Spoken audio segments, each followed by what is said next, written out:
Fala galera, eu sou Rian Santana. Olá, eu sou a Thalita Barbosa. Bem-vindos ao Pendura Podcast.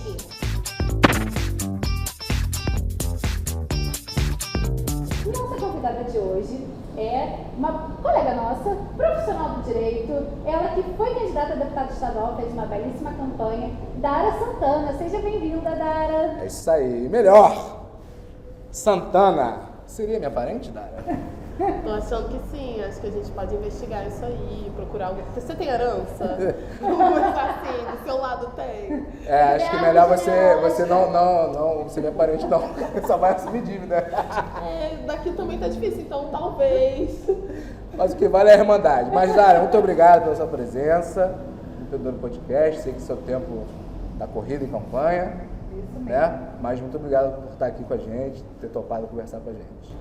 Dara, eu vou puxar aqui logo de início, mas eu não vou conseguir falar, tá, pessoal de casa? Porque o tema dela é muito bom, mas é um nome, eu acho que gigantesco. Nem seus orientadores devem ter decorado. Foi né? difícil chegar nesse. Não, mas deixa ela contar um pouquinho mais dela, né?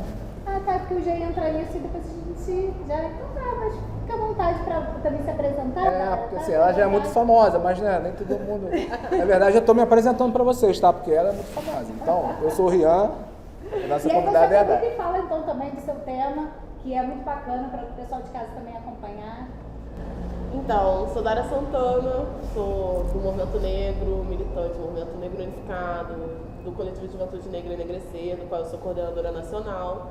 E é isso, a militância do Movimento Negro foi o que bateu o meu coração. Sou filha de pais militantes, meus pais se conheceram no movimento sindical. E a partir dessa construção do movimento sindical, não tem como ser filha de pessoas que estão sempre lutando e não fazer parte da luta. Então a luta por direito social, por justiça social sempre fez parte, mas eu me encontrei mesmo no movimento negro, que eu conheci quando eu entrei na faculdade de Direito, na UF. E eu comecei a construir, fui diretora de combate ao racismo da UNE. E por ter essa vertente do movimento negro, a cultura negra sempre chamou muito a minha atenção. Então o tempo todo era...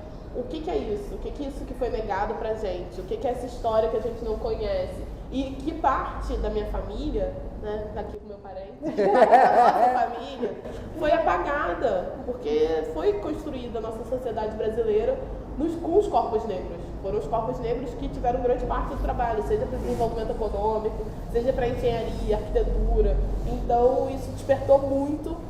E aí, em algum momento, eu me deparei com samba. Minha família sempre foi muito envolvida com samba. Minha avó, minha tia-avó, sempre iam pra samba desde muito cedo.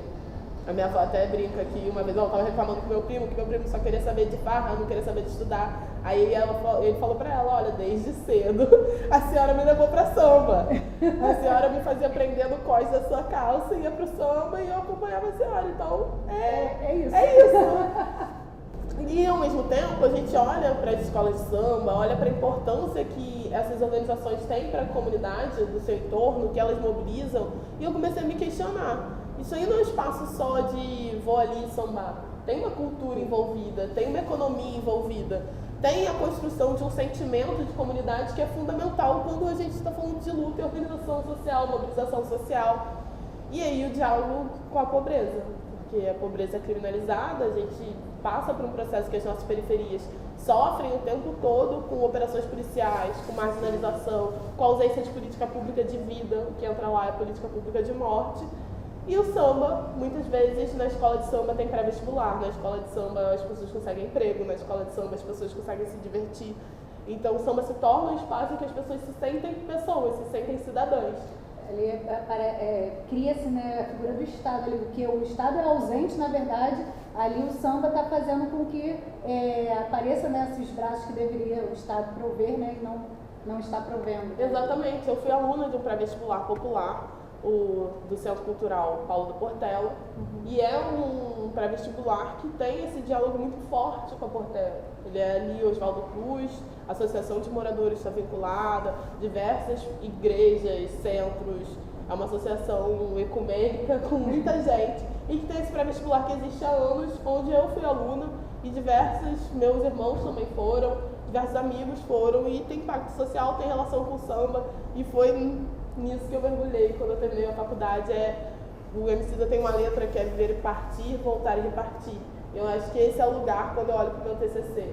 Eu estou retornando para o que me levou para dentro da universidade para poder compartilhar isso com o mundo. Maravilha. Então, pessoal, veja o gabarito da nossa convidada, hein? Se inscreva no canal, ativa o sininho, manda seus comentários, tá bom? Para dar um engajamento, né? Siga nossas redes sociais, as redes sociais da nossa convidada. Isso. @Dara Santana, com 2 N's no ano. Vamos botar na descrição depois do vídeo, a rede social nossa, né, da convidada. E maravilha. Então, partindo de um projeto social, você conseguiu fazer uma universidade pública. Federal. Uma das grandes universidades brasileiras em direito. E referência, né? A UF é referência da Universidade Federal, principalmente no campo do direito. Então, através de um pré-vestibular social que foi feito, né, lá em Oswaldo Cruz, isso é muito bacana mesmo. Eu sou apaixonado pela UF. Qual é o UF. nome do TCC? Calma. Não, porque ela começou a Caso falar. curioso. Vou enrolar do GC até o final. Vou fazer igual o João Kleber. Para. Não, mentira, não vou fazer isso não. É porque UF é de Niterói, eu sou de Niterói. Então, aí toca o coração. Vem alguém aqui e fala da Baixada Fluminense que eu já fui, Eu falo lá no Iguaçu, as treme. Aí falou de Niterói, você tá assim. Eu já fiz UF, terra boa, pessoal de Niterói. Beijos, Eu morei em abraços. Niterói durante um tempo, no início da faculdade. Viu? Aí, lá de Niterói, de kit. Nikit. Tá bom? Mas agora a Thalita tá se coçando ali. Vamos ao tema. Não, satisfeito. Já deu sua pausa para Niterói? Aplausos para Niterói. E seguimos. Qual é o nome específico da Seu sua tese? TCC. A criminalização da pobreza e o samba enquanto cultura de construção de cidadania. Caraca. Consegui falar, olha. Porque ela me falou, pessoal de casa, e eu fiquei meia hora tentando encaixar as palavras para saber como que eu ia colocar isso. Eu falei, vou passar que eu vou gaguejar. Eu pedi vou pra esquecer produção alguma palavra. comprar aquele telepronto que chama, né? Teleprompter. Isso aí. Pedi pra comprar esse negócio aí pra poder ler essas coisas. É melhor, né? Mas aqui, vamos, então, o seu TCC, quando você optou por fazer esse tema e buscar as informações para escrever, porque a gente sabe quando a gente vai fazer o nosso trabalho, né, principalmente no caso da conclusão de um curso, a gente busca diversas experiências e os nossos orientadores também ajudam. Nesse caso, o orientador da área de direito, como é que ele atuou nisso? Você levando, você tinha mais informações, né? Sabia mais do que o orientador. Eu me formei, caixinha de surpresa. Curiosidade sobre mim.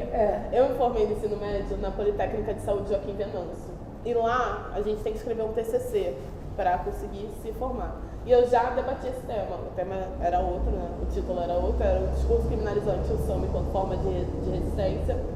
Então eu já tinha um certo conhecimento. Lá eu fui orientada por uma pessoa do direito, mas que também já debatia psicologia, já debatia samba. E aí agora eu retorno para ele, eu peguei ele, reli ele, falei, isso, vou continuar estudando isso. Vou acrescentar. Vou acrescentar o que o conhecimento jurídico vem. Então eu começo a mergulhar com mais força na sociologia do direito, olhar como esse processo de criminalização acontece juridicamente, então legislação, quais são as produções legislativas que apontam pra gente essa criminalização da pobreza. E aí você vai pegar o pós-abolição, vai fazer aquela pesquisa histórica que também serve pra gente ver o quanto está relacionada a questão da pobreza com a questão racial.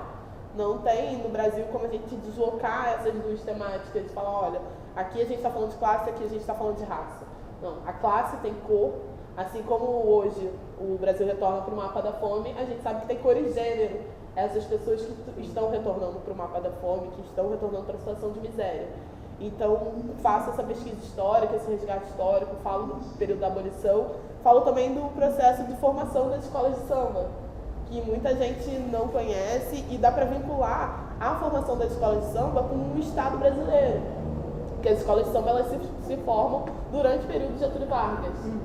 E o samba, antes dele tomar essa forma de escola, era um movimento social, de mobilização social, de cultura popular e que servia muitas vezes para manifestação de problemas do território. Então, os blocos de samba, esse espaço que efervescia as marchinhas, elas faziam críticas sociais, elas pleiteavam direitos também. Então, se precisava de saneamento básico, se precisava de escola, se precisava de hospital, essas marchinhas denunciavam isso. Hoje, as escolas podem escolher o tema, Então eu vou analisando essa transformação social e esse retorno também, porque as escolas de samba têm tido sambas com uma pegada mais social. Quando a gente olha o samba da Mangueira da Marielle, é algo marcante que vem com uma denúncia muito nítida de apagamento histórico, de violação de direitos. Então a gente vê esse retorno hoje.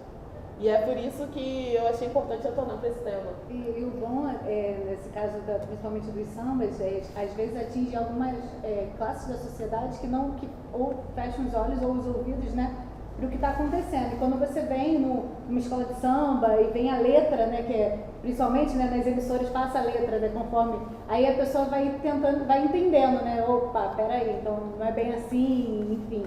Isso é muito bacana mesmo. E meus parabéns, tá, por esse trabalho. Obrigada. Pelo trabalho. Nós recebemos aqui, eu sei que você estava em campanha, de repente você não chegou a ver, mas o pessoal de casa, nós recebemos o Procurador-Geral do Estado, Augusto Werneck.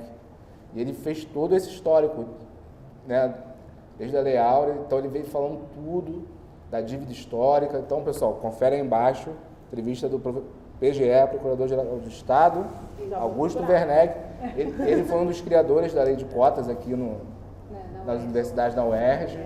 E, pô, o cara sensacional, deu uma verdadeira aula pra gente. Então, bacana mesmo. Confere aí, pessoal, Augusto Werneck. Que participou da Constituinte, né? Também trabalhou na Constituinte. Então, acho que tem tudo a ver. Ele fala do samba, ele fala assim, os escravos, né, estão livres, mas ele não pode sambar, ele não pode orar, rezar pela sua religião, ele não pode dançar, não pode jogar capoeira, e aí ele vem trazendo toda uma dívida histórica e é uma verdadeira aula. Então, o Pedura Podcast tem muito disso, né? Levar informação, o pessoal de casa, as pessoas falam, dívida histórica, mas não sabe do que se trata. Né? Você aí no seu TCC, você já vem trazendo aí. E vai ser publicado? Vai virar livro? Nesse momento, minha única preocupação é defender. Que eu já tô vendo o livro lá no portela. E chama a gente. Pode deixar, vou chamar. Ô Dara, mas conta aqui pra gente um pouquinho. Eu falei aqui no início, né, que você estava em campanha como candidato, fez uma campanha muito bonita. Qual foi, assim, aquele start agora? Essa campanha eu quero entrar, quero fazer diferença. Aconteceu alguma coisa? Como que foi essa construção, assim, para essa caminhada? Olha, confesso que eu nunca me vi nesse lugar de candidata. Eu sempre fui militante de bastidores. Então, sempre era a pessoa que estava fazendo reuniões até tarde da noite para resolver coisa. Era a pessoa que estava cuidando da burocracia. Eu gosto de papel, não é advogada. Eu gosto de papel, gosto do cheiro do papel, das letras ali bonitas. E, em algum momento, tinham companheiras minhas que eram figuras públicas, que eram as pessoas que eram o rosto, e que eu estava sempre nos bastidores dando suporte, mas que tiveram problemas e precisaram se afastar da militância. E aí, quem era a pessoa que conhecia todo mundo, que sabia resolver tudo, era a pessoa que acompanhava as pessoas que eram figura pública. Então eu vou me tornar diretora de combate ao racismo da UNE, e é no período de 2017. Em 2018 a gente tem o assassinato da Marielle, que é um marco. Um marco, isso que eu falo. Eu lembro que a gente estava num congresso na Bahia, no Fórum Social Mundial na Bahia, em Salvador. E era a primeira... Gente, era a quarta vez que eu ia pra Bahia, e era a primeira vez que eu falei, não vou embora quando o congresso acabar, eu mereço conhecer uma praia na Bahia. E aí, logo no início, Marielle é assassinada. E aí eu fico na Bahia e aí começa toda uma mobilização, vamos eleger mais mulheres negras. Foi a primeira vez que isso se apresentou para mim. Algumas pessoas vieram me procurar. Que te absorveu, né? Que você sentiu essa...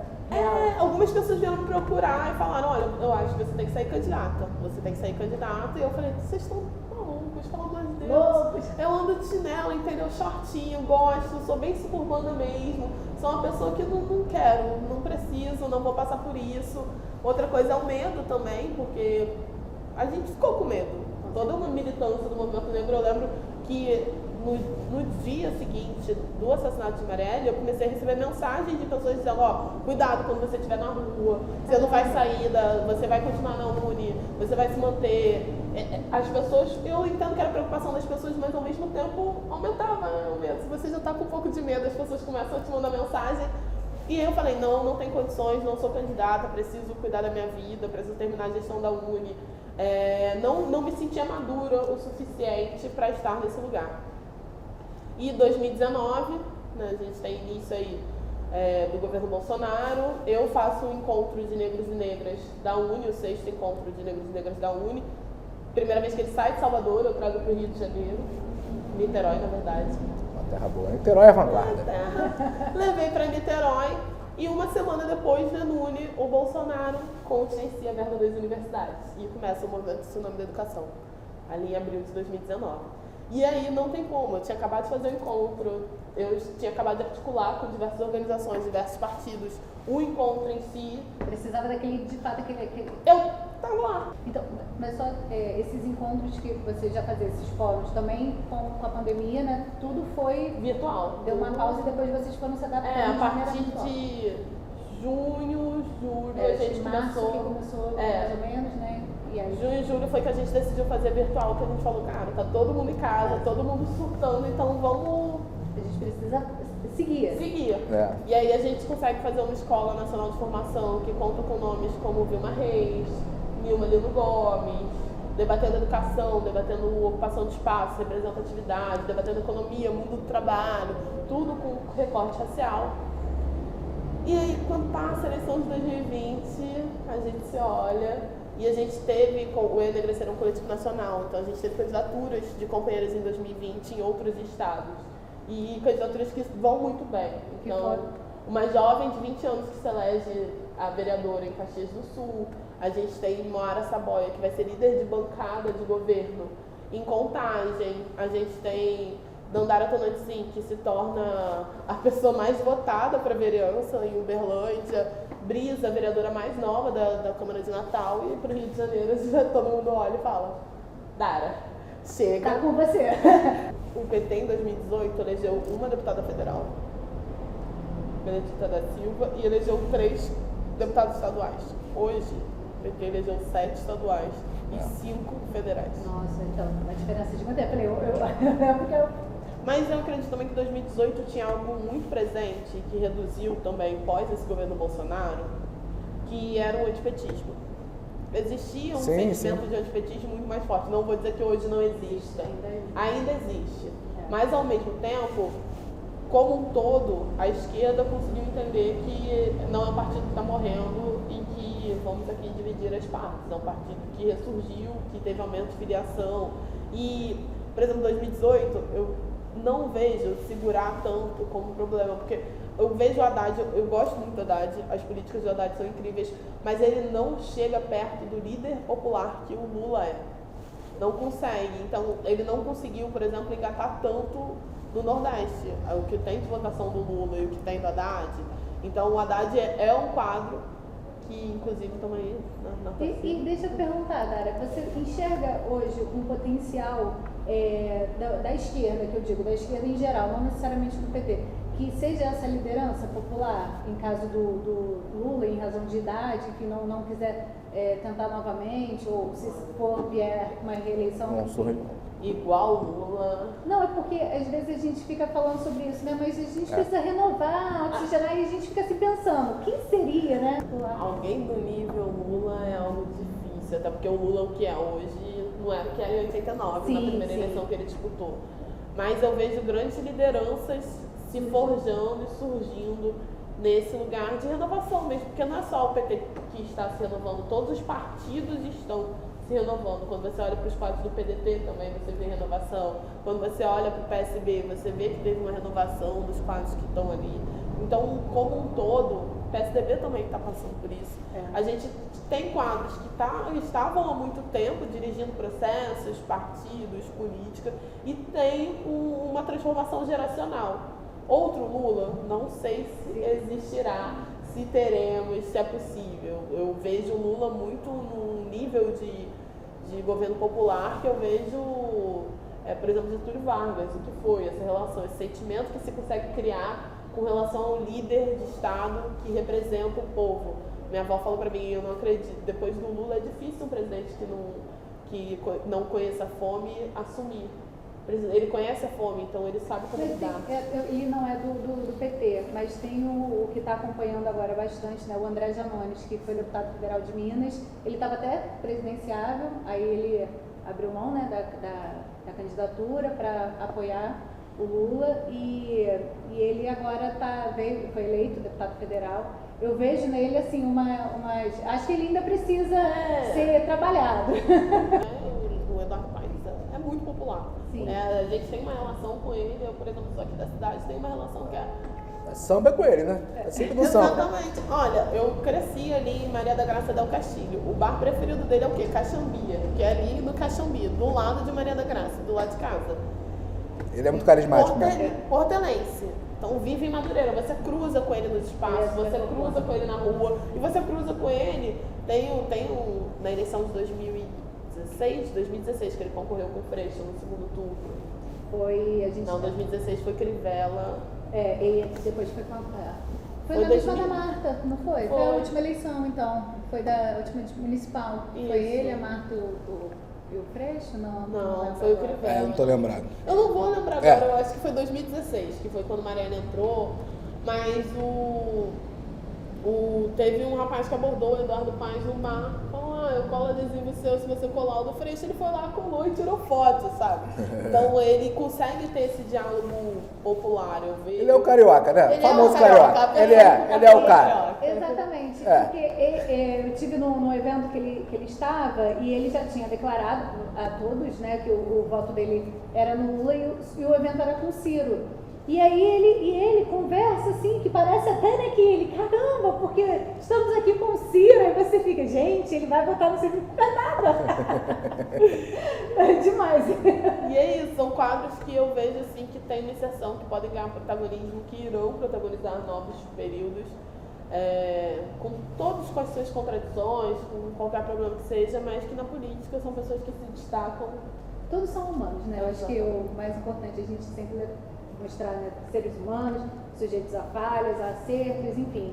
E é a democracia, né? Isso aí, quando você for deputada, federal, estadual, senadora, presidente, não esquece da gente, não. Você sentou na cadeira do Candura e já saiu da Candura. Só os apresentadores que continuam no Candura.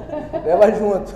Aí você fala, olha gente, tá aqui, vem aí. E como é que é esse critério de, você sabe dizer, tempo de televisão? Porque cada candidato tem um tempo ali, né? Então. Tem candidato que, oi, tchau, beijo. Você falou um pouquinho, Eu falei 14 segundos. Tinha que ser 13. Eu lembro 14 segundos é uma eternidade, né? Eu recebi o informe de 14 segundos, eu falei, caraca, eu vou falar só meu nome. Na hora, imediato, aí uma amiga minha que estava comigo, minha coordenadora de campanha, se chama Lúcia, beijo, pegou o celular, ligou o timer, eu falei, oi, eu sou Dora Santana. Aí a gente olhou assim, deu 4 segundos, a gente ainda tem 10. Mas o debate passa por algumas questões, assim como o debate de fundo. Viabilidade eleitoral, e aí viabilidade é pensado de acordo com se a pessoa já foi testada na urna, se a pessoa já tem uma certa visibilidade. Por exemplo, você falou de seguidores, eu tive mais votos do que eu tenho de seguidores. Inclusive você, que votou Caramba, aí, me assistindo, você que votou em mim, me segue no Instagram, no Twitter, no Facebook. Você vê que se inscreve no canal também. Você vê que é uma ilusão, né? Se inscrevam no Candura. Quantas pessoas você tinha no Instagram? Antes da eleição, mais ou menos? Antes da eleição, antes de começar, sei lá, eu tava com 1.900, 1.000 e alguma coisa. Porque já era um número, porque eu fui direção nacional, então... Já tinha uma galera ali. Já tinha uma galera ali. E aí, na eleição... No Rio de Janeiro, 7. você viu quantos votos no Rio você fez aqui na cidade? 4.731. Então, a maioria foi A maioria foi na cidade do Rio. Ó, Então, temos isso uma daí já futura vereadora aí. Quando você ganhar a eleição, vou botar lá o recorte lá. Aí, ó, falei. Mas quando a gente olha, Não, mas é um mérito, né? Porque pô, você foi pro PT, você tem uma história de família que é muito linda, né? Quando você contou para os seus pais que seria de fato candidato. Ah, porque, chorou. O pai uma dela coisa chorou. O pai chorou. Meu pai foi contra. É mesmo? Porque uma coisa é você estar na militância, participando dos movimentos e tudo, e a outra é de fato você estar ali De cara. exposta. Porque aí as pessoas, em vez de atacar o movimento ou atacar o partido, ele vai mirar, ele vai ver só um alvo. Ela, na verdade, colocou um alvo nas costas. É, né? Deve ser difícil. Eu nunca fui candidato, mas botar a cara aí, entregar papelzinho, deve ser Meu pai. brabo, hein? O pessoal olhou, virando a cara. Falou: não, que isso?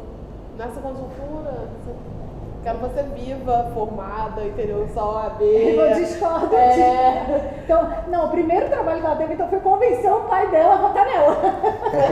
Pois era. Eles ficaram muito assim, não sei se é o momento, não sei se é a conjuntura. Aí eu sentei com eles, aí conversa de família.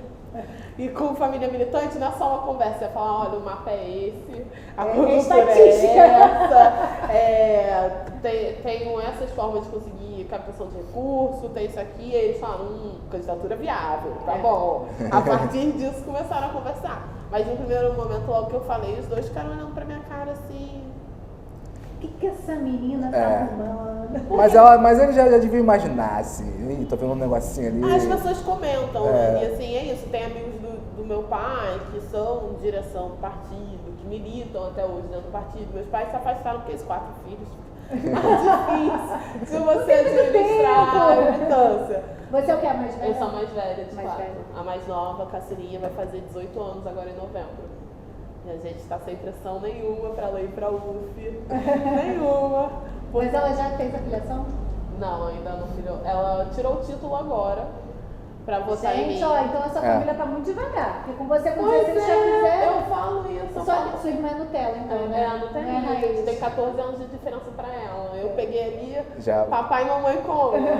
Faca na caveira. Ela pegou uma coisa mais, meu bebê, até a Ela última, vai ter né? escolha. É, exatamente isso. Como tá a federal, a UF, internamente com os alunos, assim, existe realmente uma divisão? Você acha que tem uma tendência mais para a esquerda, mais para a direita? Porque eu via, às vezes, o Gabriel Monteiro ia na universidade, aí tinha aquela confusão com aluno, com ex-aluno. Ele não sei o quê. caçava confusão. Já várias vezes eu tava fazendo evento lá na UF. Ele atrás Vinha alguém e chegava assim, pô, Gabriel Monteiro tá ali na Cantareira. Gente, vambora, vamos adiantar isso aqui e terminar. Mas ele já porque foi eu tô aluno de de lá? Não, ele só achava que Não, ele entrava nas universidades, começava a fazer as perguntas e assim Não, que que ele começou a... Eu vou perder. Ele simplesmente chega com a câmera já ligada na sua cara e começa a, sabe, de uma forma agressiva, perguntar, questionar coisa, e assim, ninguém é obrigado. E aí, se você dá uma resposta, então eu sempre fui a pessoa que, Gabriel Monteiro tá ali na esquina, 2 quarteirões aqui, eu falava, gente, vamos, que eu Não sou ia. obrigada. Porque assim, não sou obrigada a ter isso no meu currículo, então vamos. Mas a UF, ela é uma universidade muito interiorizada, é a mais interiorizada do estado do Rio de Janeiro. Ela está do noroeste até a Costa Verde, então Santo Antônio de Pádua, Angra. É uma universidade muito plural. Eu vejo que tem, na verdade, a grande parte dos estudantes, quando a gente entra na universidade é quando a gente começa a ter contato com o debate político, em certa medida. Mas, como a gente teve contingenciamento de verba, teve uma série de necessidades que a universidade levantou e durante esse governo, eu vejo que os estudantes são muito mais inclinados à esquerda, porque impacta na vida deles. Se contingencia a verba da universidade e você não tem aula, não tem como você apoiar quem está fazendo isso com você, não tem como. O bandejão da UF, por exemplo, é 70 centavos. É a única federal que tem um bandejão nesse valor no estado do Rio de Janeiro. Porque a UF, desculpa interromper, mas Niterói é um município rico de dinheiro. E eu conhecia o pessoal que tinha dinheiro da minha época, de estudante, foi muita gente para a UF, entendeu? Por isso eu estou perguntando, porque a UF eu acho que ela é um pouco diferente de UERJ, de FRJ. Niterói é um município assim, que recebe muito bem as pessoas, mas não é... Você vai entender o que eu estou falando. Se você não é de Niterói, você vai entender. quem não é de Niterói fica meio perdido ali. Bem perdido, não. É exatamente Lá, isso. As placas de trânsito são feitas para as pessoas se perderem. Mas ali na inclusão, entendeu? Na inclusão mesmo. O pessoal de Niterói não inclui muita galera, não. É meio fechado. E aí... De um lado da poça do outro. Por exemplo, eles não usam artigo. Eles falam, é de fulana. Isso, é Eles não verdade, falam, gente. é da Dara, é de Dara. É isso aí. E outra coisa, é joelho. Vou na casa de Rian. É assim, Italiano, né? é italiano. Vou na casa de Rian. É italiano. Eles não usam Que artigo. bonitinho, pessoal de Niterói. Tchau. Terra boa. Pessoal de Niterói, se inscreve no canal. Ativa o sininho. Pá, eleitores da Dara, se inscreva no canal. Se inscrevam no canal e me sigam, porque a gente precisa Vocês ainda não me bater, ser compatível. Agora tem 2 mulheres aqui. Eu quero saber do fundo das mulheres. Pode falar sobre isso? Posso falar. Foi respeitado, não foi? Porque isso é importante, hein? Porque eu vi algumas mulheres falando, não vou entrar só pra bater cota, não. Eu quero meu... Explica até o que você falou. Vou perguntar do fundo das mulheres. Explica, né? A sua pergunta. Ah, desculpa, gente. Aline, perdoa. Do fundo eleitoral, do fundo partidário, para financiamento de campanha, que é previsto. Olha a pela lei maldade na cabeça da eleitoral. pessoa. Tá vendo a maldade? Não, mas de uma hora pra outra, a gente tá Pois falando é. de Dara. Daqui a pouco tá saindo um recorte no Twitter. Dara fala do fundo Sobre dela. os fundos dela. Olha o fundo eleitoral, chuchu. Então, fala sobre o fundo eleitoral. Então, eu não tenho como falar dos outros partidos. Eu vou falar do PT no estado do Rio de Janeiro, que é onde também eu pude acompanhar. Tive que acompanhar. Meu fundo. Tive que acompanhar. Eu não acompanhei. Mas, no Rio de Janeiro a gente teve um quadro muito bom de mulheres negras, inclusive, se candidatando, e assim, militância real. Você via que não era laranja, sabe? Que Sim. muitas vezes acontece Sim. ir lá abordar a mulher. Não foi necessário isso. Muitas mulheres já construíam, várias mulheres que já saíram candidatas algumas vezes, e mulheres como eu, novas, mas que já tinham um tempo de construção do partido. Então, os quadros que saíram de mulheres no PT, no estado do Rio de Janeiro, foram quadros de militância real. Mulheres que de verdade constroem o partido, de verdade acreditam. Então, isso é muito importante. E a divisão foi, assim, dentro do Fundo de Mulheres, ok. Acredito que as candidaturas receberam verba de acordo com viabilidade, com o território que elas estavam. Por exemplo, minha votação foi muito espalhada. A zona que eu tive mais voto chegou a 300 votos. O resto, tudo assim, 200 ali, 100 ali, espalhado pelo estado inteiro. Mas isso é bom, eu acho né? que é Acho que é bom, bom, porque porque por vai... mais que você não tenha feito, sei lá, 1.001 zona determinada, você conseguiu, né, o máximo de pessoas em determinadas... Exatamente isso. E a minha meta, eu tinha falado pra isso, quando eu falei que quero ser candidata. Aí a galera falou, e qual é a meta? Eu falei, um voto em cada município. Você fez quantos em Nova Iguaçu? Em Nova Ah lá, Iguaçu já- foi 247. A baixada já querendo saber. Claro. Eu tive uma votação muito boa na Baixada. Que bom. Parabéns, Dara. Baixada presente. Baixada compareceu mais que Niterói. Eu falei, pessoal de Niterói é tudo curriola. Botando o pessoal de lá. A gente tudo. teve uns 200 em Niterói também. E foi assim a votação, muito espalhada, concentrada aqui no Rio de Janeiro, por óbvio, né? A minha casa, onde eu moro, então. O bairro, né? A expectativa, mas foi muito espalhado. E as pessoas já conheciam o meu trabalho. Então, o debate da viabilidade foi colocado nesse lugar de, olha, uma militante que já rodou o Estado, que já tem trabalho em diversos territórios do Estado, que já desenvolve militância em bastante Você entrou na território. Uni quando? 2017 a 2019. E antes da Uni, do diretório da Uni, você participou de algum outro, só dos movimentos Só mesmo, dos movimentos mesmo. ligados ao partido? Foi isso. Só não, que é muita coisa, tá, gente? É coisa pra caramba. Não, mas teve uma época, né, quando eu estava na Uni, eu, por exemplo, estava em, sei lá, 7 cargos de coordenação. Caramba. Dentro do partido, em movimento social, na Uni. Hoje são, no total, na Uni, eu não sei se lá se filia ou se são inscritos. Não sei, Não tem esse número, não tem nem noção, né? não tenho noção. Eu tinha na época que era diretora, depois que eu saí, Agora vocês estão vendo outros eu tô mapas. vendo outros mapas. Valorizou o passe, hein? Valorizou o passe. E você. projetos futuros? Tem vontade de seguir nesse caminho? Tem vontade de advogar? Tem vontade de concurso? Qual é? É melhor seguir esse caminho aí, porque advogado tá difícil. Mantém na política. Olha, a militância nunca vai sair de mim. Nunca, já faz parte de quem eu sou. Eu não consigo ficar parada em casa, gente. Nunca consegui.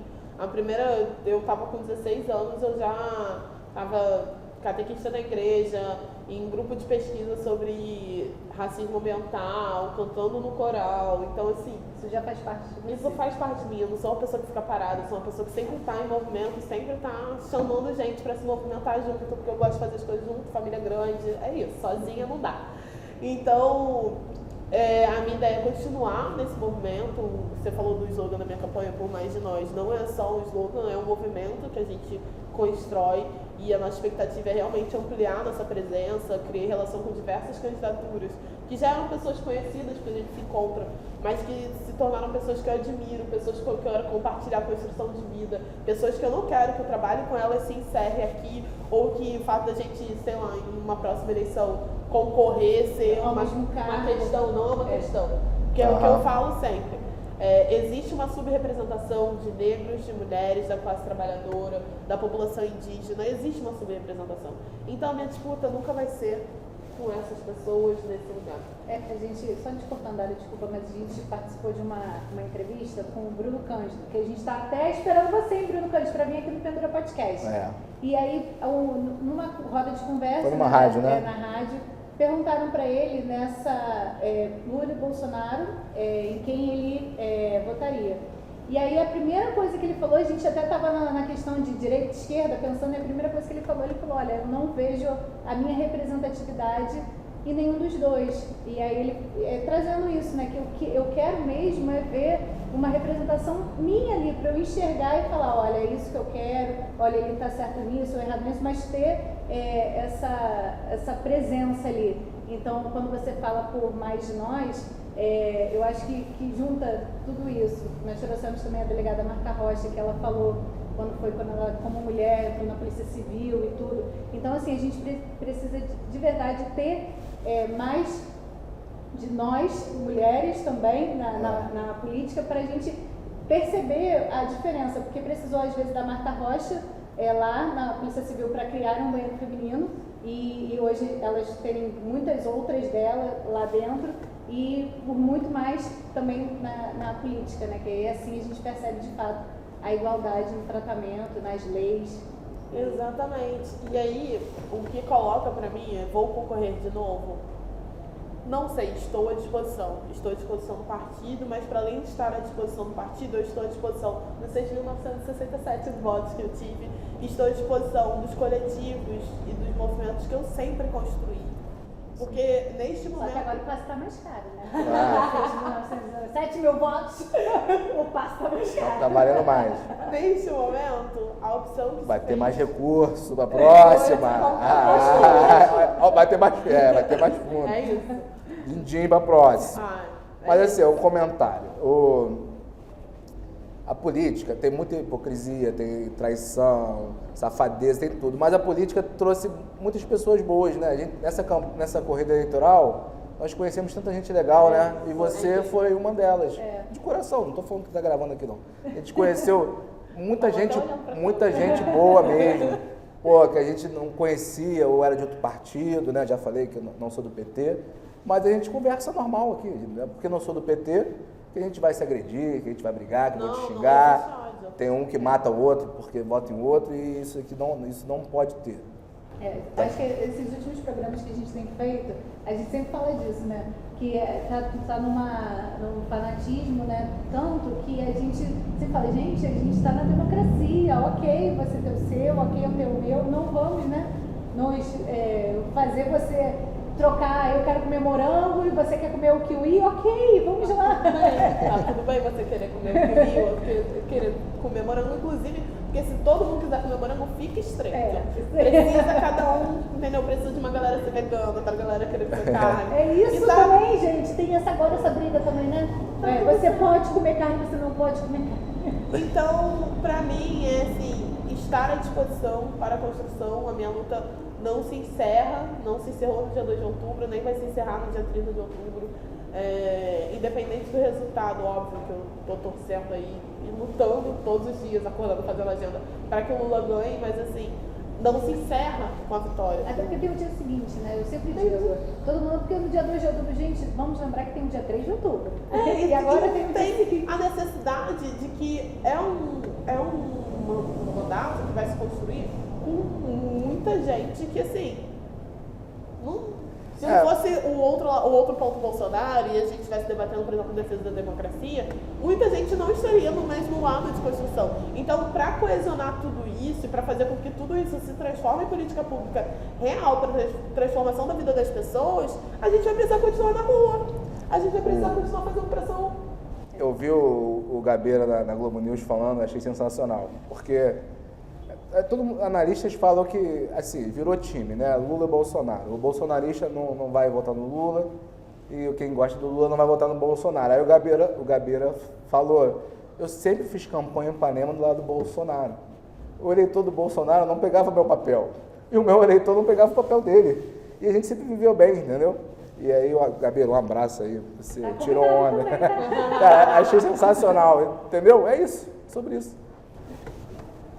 A gente tem que continuar, né, vivendo em democracia, porque tem o dia seguinte, e aí quem ganhar vai representar o nosso país, vai governar pra gente, a gente vai continuar trabalhando todo dia, ninguém vai acordar no outro dia virei princesa e não vai mais trabalhar. Não, a gente vai continuar. Isso aí quem faz é a loteria, não é o presidente. Quem resolve essa questão em si é ganhar na loteria, e pra ganhar tem que jogar, inclusive. Inclusive, Caixa Econômica, Loteria Federal pode patrocinar o Pandora Podcast, tá? Estamos à disposição. Ô, Dara, temos um quadro aqui, dois, na verdade, né? Que é o martelinho do Pandora Podcast. Aqui, esse martelinho nós que somos operadores do direito, a gente sempre quis ter um martelo para chamar de nosso, né? E bater o martelo para alguém. E então o martelinho tá aí, o martelo bater o martelo é uma coisa boa. Todo seu. Então você pode, para uma pessoa, uma organização, um sentimento, sabe? O que você quiser. Para uma apresentadora. Ou para apresentador, pode bater também na cabeça dele também. Mentira, gente, pode não, olha a agressão.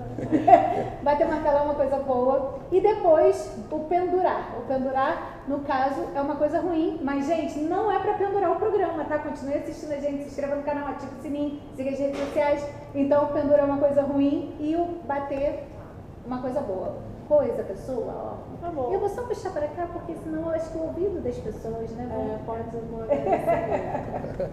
Fique à vontade. Pô, a capitã dele é uma porrada na mesa, né? Porrada pode? Pode falar. Eu vou bater o martelo pra galera que eu chamo da turma dos incomodados, que não se conforma com as injustiças sociais, que não se conforma com todos os problemas, e qualquer que seja o problema, tá, galera? A gente está aí para questionar, é a dúvida que faz a gente avançar. E então, bater o martelo pra militância aí que tá na rua, que tá se virando, que tá dando seu jeito, porque tá difícil, a gente passa por medo, a gente passa por dificuldade financeira, Então, vou bater o martelo pra essa galera, que foi a galera que me ajudou a chegar onde eu cheguei, que me deu os votos, que me ajudou a dar. Porque é isso, uma candidatura, primeira vez, sem dinheiro, o que segurou foi o povo na rua. E foi a militância. É aquele que saiu do sofá. Aquele que saiu do sofá. E também o que ficou do sofá, a militância do sofá de internet, isso me ajudou muito, porque a gente saiu de 1.900 seguidores pra 5.000. Aí, que beleza. Então, 5.000 seguidores, se inscrevam no canal. batendo um martelinho pra vocês. Show de bola, E parabéns. pendurar. E pendurar. E pendurar. Não pode pendurar os apresentadores. Mentira, pode pendurar o Rian se quiser. Mas ele é seu parente, então. Santana, velho, você não sabia que Santana ia se encontrar. Viu coisa boa da eleição? Santana dominando o mundo?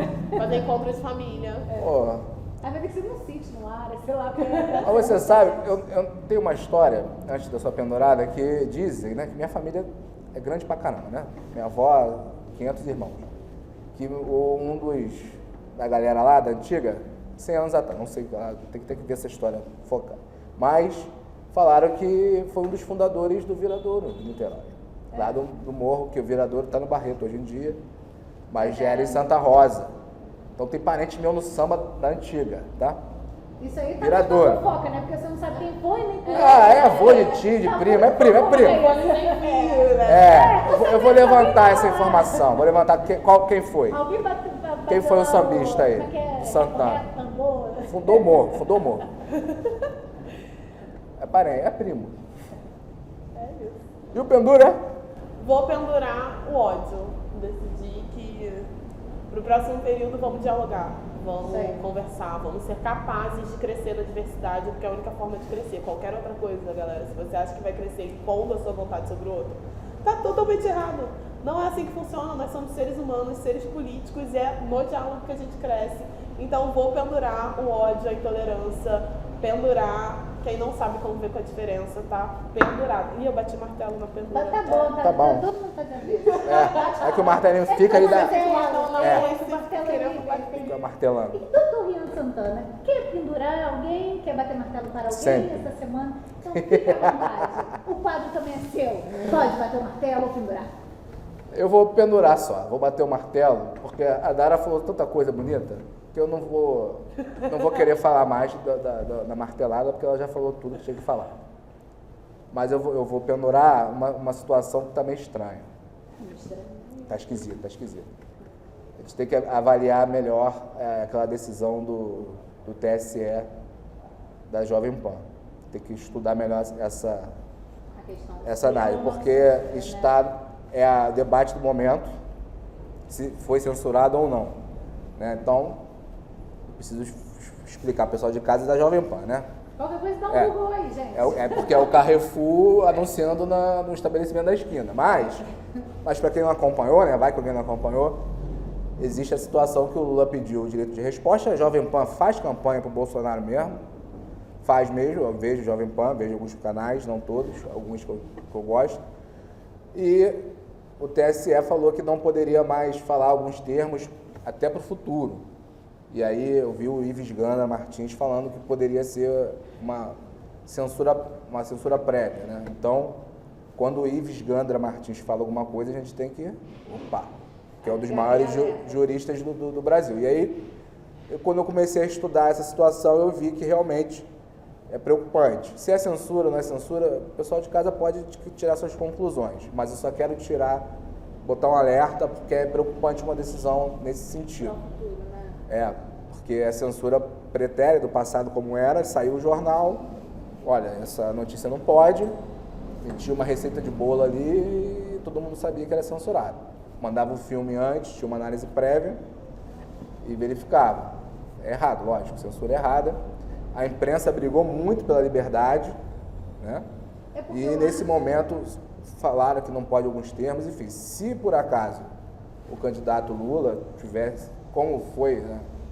Ele processava a empresa, pedia dano moral, material, direito de resposta, como ele fez. Mas essa questão da censura aí, num primeiro momento, me chama atenção e eu sou meio contrário. Não, eu acho que toda forma de censura deve ser contrária, mas eu acho que é porque como que foi recebida, né, a decisão, e aí começam os desdobramentos, né, quando ele fala a palavra abster, e aí entende-se que o abster é de quê? De tudo e qualquer coisa, enfim, o não de algumas palavras. Então, serve o alerta, óbvio, principalmente porque é o que? A pauta do momento, né? Eu concordo com relação à censura, que a gente não tem que voltar a essa questão de censura, nunca, jamais. Mas a gente tem que tomar muito cuidado também de quando sai uma decisão, gente. Hoje em dia todo mundo é doutrinador, todo mundo como é que se diz quando a pessoa vai... Não, por isso que eu falei logo do Ives Gandra. Falar da política. Analista político, cientista. Não, eu falei logo do Ives Gandra. Porque aí a Rian tá falando besteira, mas eu vi o Ives Gandra na CNN. Mas é porque hoje em dia a gente tem na rede social, então, no Twitter, nossa senhora, tá cheio de analista. Então a gente tem que tomar muito cuidado quando sai uma decisão, gente. Vamos procurar, por exemplo, o Dr. Rian trouxe aqui de Ives Gandra, mas a gente procurar ver então pessoas que saibam do que estão falando, sempre tomar aquele cuidado, ver da onde está vindo, pegar às vezes a decisão na íntegra e tudo para ler. Eu tenho um amigo que fala. Só o resumo. Por exemplo, no corte aqui do Candura vai falar, o Dr. Rian perguntou pelos fundos da Dara. E aí ninguém vai saber o que é. Falta de contexto. A equipe do corte. Aí, e assim, eu tenho um amigo que fala assim, vai fazer prova oral? Diga o pessoal de casa, vai fazer prova oral? não sabe quem fala, quem escreveu sobre esse tema, chuta Ives Gandra, que ele escreveu sobre tudo. Ele falou sobre tudo. Tudo do direito ele falou, então você vai acertar. Dara, muito obrigado. Foi um prazer ter aqui, volte sempre. Volte sempre, Dara. As portas estão abertas. Eu estou aqui só para o futuro e a gente está na torcida, se decidir vir candidata, vereadora, as portas do Tambor estão abertas, tá? Foi muito legal te receber aqui, saber que somos parentes. Descobri aqui e volte sempre. Quer mandar um recadinho pro pessoal de casa? Quero, gente, sigam o canal. Escutem esse podcast maravilhoso, sigam, escutam, ouçam. Me sigam também nas redes sociais, dara.santana com 2 N's no Ana. Não esqueça, é com frescura mesmo. É igual meu. Somos parentes. Então, agradecer pelo convite, agradecer por estar aqui, porque a gente trocar essa bola. Vocês dois são maravilhosos. Queria dizer. Não, você que é maravilhosa. Nossa agenda combinou, gente, que essa menina aqui é muito ocupada. Eu não tenho nenhum voto. Se eu for candidato, a minha esposa não vota em mim, porque ela não quer. Ela não deixa. Quem manda é a mulher, não deixa. Vai lá, então, ó, ganha vocês. Muito obrigada, Dara. Tchau, tchau, pessoal de casa. Valeu. Assista, se inscreva, ative o sininho, siga nossas redes sociais. Show de bola.